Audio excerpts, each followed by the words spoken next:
Hi everybody. Today we are covering how to write a memo, and I'm going to include our memo assignment, so our little discussion on the memo assignment within our lecture today. So hang out for a second, we'll get to the memo assignment, but first of all, let's talk about what a memo is. So a memo is a brief written document used to communicate a specific message to an individual or group. So here we have a lot of information to share, but we have to be really concise in sharing that specific message to a specific individual or group. In this case, it's going to be specifically me thinking of our class as we transition from our fact value outline to speech 4. This memo is going to help us propose a solution to the problem that we introduced in our fact value outline. So thinking about how much information and research you found not only for your fact value, but now we have to incorporate some research to support a potential planned and practical solution, right? And all of this has to be condensed into one, maybe 2 pages. 2 pages is typically long. I think about a page and a half is what we're shooting for. So a brief written document used to communicate a specific message to an individual or group. Okay, so a memo serves a variety of purposes. It can highlight new information, it can explain change in procedure, it can explain how to complete a task, persuade people to take action, highlight problems, solve problems. So we are largely focusing kind of on a combination of the bottom 3 bullets there. But if you think about in the corporate world, for instance, now we're largely getting electronic memos, emails, right, where people send out quick notes to, again, highlight information, maybe explain a change in a procedure. And then thinking about this from like a CEO or upper management position where you're getting all of these proposals and emails daily. Even as a student, you're probably like, oh my gosh, I get so many emails, right? So we have to be very concise and very to the point in our memo and highlight the information that's necessary to really catch that person's eye and make sure they are getting all the information, probably without reading word for word. And we'll talk about some strategies to do that as well. So why does it matter? They aid in the information flow within a company. If done well, they are an asset for comprehension at all levels. And you can have internal business reports or external business reports. Those are the types of memos. So thinking about if you're sending out one mass email, that is a lot easier than trying to send out 500 different emails if you're in a big company, right? And then everyone is getting the same information, and if you're thorough and explain well, that information will be understood by all. You can see where that could go terribly wrong though, however, if you're sending out one mass email and not specific, you might get 500 emails back asking questions, right? And we are going to do kind of an old style memo, which are still used today. Just thinking about when we used to have mail rooms where you went and actually picked up your memos every day. Now it's largely electronic, but learning how to write this memo, you will be sending these out via email. So we're going to do it kind of that way. Okay, so you can have an internal business report or an external business report. Internal is within a company, and internal is within a company or group. External is outward, so maybe to your clients or someone outside of your group, okay? So our memo requirements here, we're going to be brief, succinct, to the point. You're going to use one of the following 2 writing styles, so formal and informal, and I'll talk about these a little bit here quickly. Formal is where we're using very descriptive, complex sentences. We're not using any pronouns. We're not using any contractions. It's very objective. Informal is going to be where you're using contractions and pronouns, talking about you, we, me, can't, won't, just a more informal style. And I don't mind whichever one you choose, just make sure that you're sticking to one or the other. And informal is likely going to have shorter, more concrete sentences. Okay, so we need to make sure we have the proper headings. We need to make sure we have a body section with clear headings and divisions. And here we are using, there's a difference between content and functional headings. And here we are using content headings where Here we are using functional headings where you're telling us the actual section you're discussing. Content headings, however, would be if you are doing a proposal on organ donation, your title might actually have to deal with organ donation and that section to follow. But here we are using like intro, background, solution, conclusion, recommendation, and those are more of the functional headings telling you the pieces and parts of the memo, kind of unrelated to the topic, if that makes sense.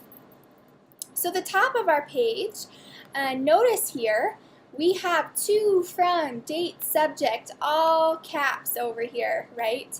And then they're tabbed over to all aligned. So remember, this is a very professional, clean looking document. So this is graded right here, whether or not you can capitalize these headings and pop these over so that they all align. And here, your to is actually going to be to me, so the course instructor. This is as if I was the student here. From me, the course instructor, and then the date is going to be the date the assignment is due. That's the date sent, okay? And then the subject can be your memo title there. So to, again, is going to be to me, your course instructor, from you, a student, right? And then over here, you're going to sign or initial your memo as well to make it official, okay? Noting here, guys, when you attribute at the top of your page, you'll always want to put the person's title.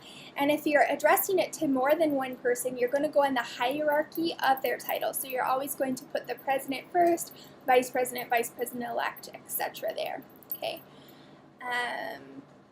And then here, if you're sending from one person or to a group or committee, for instance, you would put the whole committee there and then sign probably as the lead over there, okay?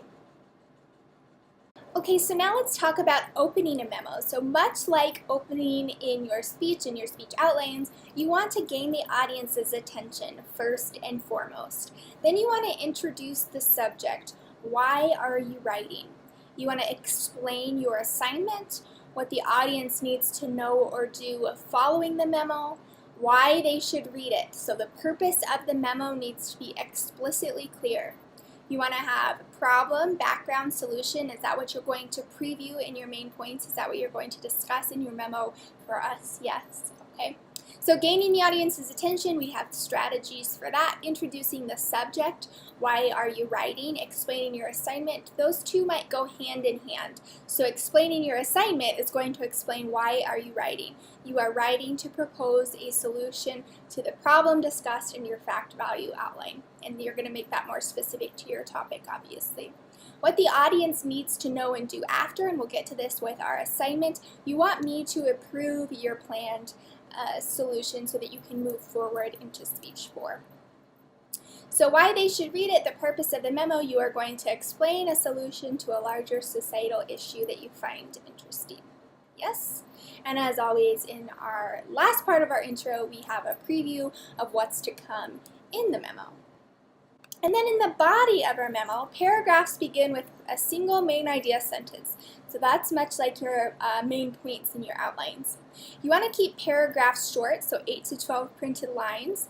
You want to use bullets to highlight information and separate major sections with headings. Again, we have those content or functional headings.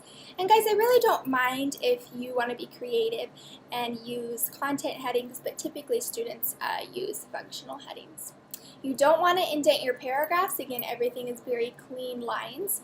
And your memo should probably be a little bit more than 1 page. So you're still putting in that time and effort to really outline your problem and your planned practical solution. Okay? Closing your memo, you want to have a summary of your results, and your conclusion can be summarized into a sentence. And there are some examples for you there. Your recommendation is stating the action you want the reader to take. So this might be your proposition of policy that we're working toward to supporting in our speech 4. Okay? Okay guys, again, the length of the memo, 1 page is probably a little bit too short, 2 pages is definitely too long. So finding a balance somewhere between 1 and 2 pages. Again, we're focusing on one topic and it should be the same topic that you convert from your fact value outline. Now you are providing a solution to that problem that you discussed. And this works to effectively convey ideas as smoothly and simply as possible. Lastly, all, remember our whole point for this memo. The whole point in this memo is to get your instructor to say yes to your solution. So you're going to outline that yes, in fact, this is a problem, and then you're going to detail the solutions that you plan to solve that problem, or at least start to solve the problem. So now we'll move into discussing our memo assignment. Okay, so now we know how to write a memo. We'll talk about our specific memo assignment. So again, memos are valuable tools used in the business world. They can be used to send formal messages to clients or send informal messages within an organization. And our organization, for intensive purposes, is our class. So an internal proposal memo is sent within an organization. Its purpose is to make the reader aware of a problem and explain the proposed solution to that problem. Exactly what we're doing. In this case, the internal organization is made up of your peers in class and your instructor. The memo should focus on the same subject area in your persuasive fact value outline. The overall goal is to secure your course instructor's permission to proceed with your solution idea for the final persuasive speaking assignment. So hopefully by now I've said that like 3 or 4 times, so we know exactly what we are shooting for with this proposal. So you want a planned and practical solution to your problem. The assignment. The memo must include the areas discussed in lecture and in readings. Include a left justified heading. We talked about that. You're tabbing over with the to, from, date, subject, content. So to is going to be to me, your course instructor, from you, the student, and all those should be tabbed over and aligned from the to, from, date, subject. Yeah. So we want to, again, introduce a sentence to gain the audience's, or includes a sentence to gain the audience's attention right away in our intro, and then you guys, again, can read over all the content that you need to include in your memo. So the body of the memo, again, it explains what should be in each part of the body of the memo. And here you want a specific tangible solution to the problem. So you're either explaining that somebody else, a higher power, needs to take control, that third-party agreement, and saying maybe these are the few steps that they're going to have to take. You might say a mix of third-party agreement and immediate action, which I'm okay with. So you might say, I know this is a larger issue, of maybe even a governmental issue, but what we can do here today is sign this petition or vote or write to our legislatures or something like that. So I'm okay with you kind of bridging the gap there to make that a really tangible, accessible solution. Okay? So again, guys, the memo is not a research paper. So if you are pulling in, which you should be, pulling in a few facts and stats to really make that problem hit home and explain that problem fully, then just throw in those in-text citations like we do in our outlines. But you are not required by any means to have all of your sources in there, but you should have a pretty good overview of what's to come. So I would say probably at least 2 sources in your memo somewhere. And again, EPA or MLA format, stick with whichever, okay? All right, so here is our grade sheet, and I really just suggest, this is for me, guys, so I'm going to say 5 out of 5 points. What did you do of this? If you did it really awesome, you get 5 points. Struggled a little bit, you'll get 4 points. But I suggest for you to use this as kind of a checklist and go through and make sure that you have done each of these bullet points before turning in your memo. Okay, again, this is out of 50 points.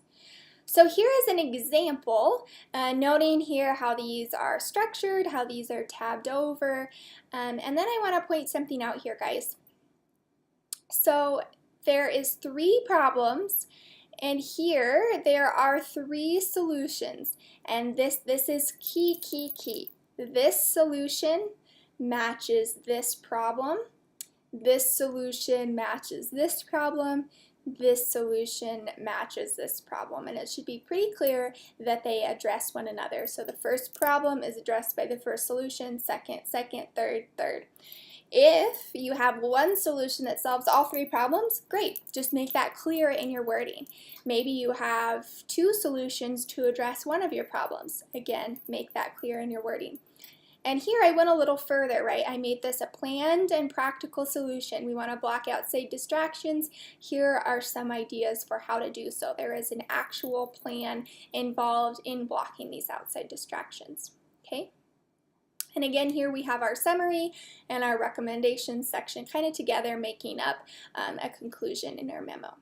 Okay, that's all I have for you today. Please email me with any questions about your memo assignment, how to write your memo, if you want me to look over your memo, happy to do all of it. So happy writing, thanks.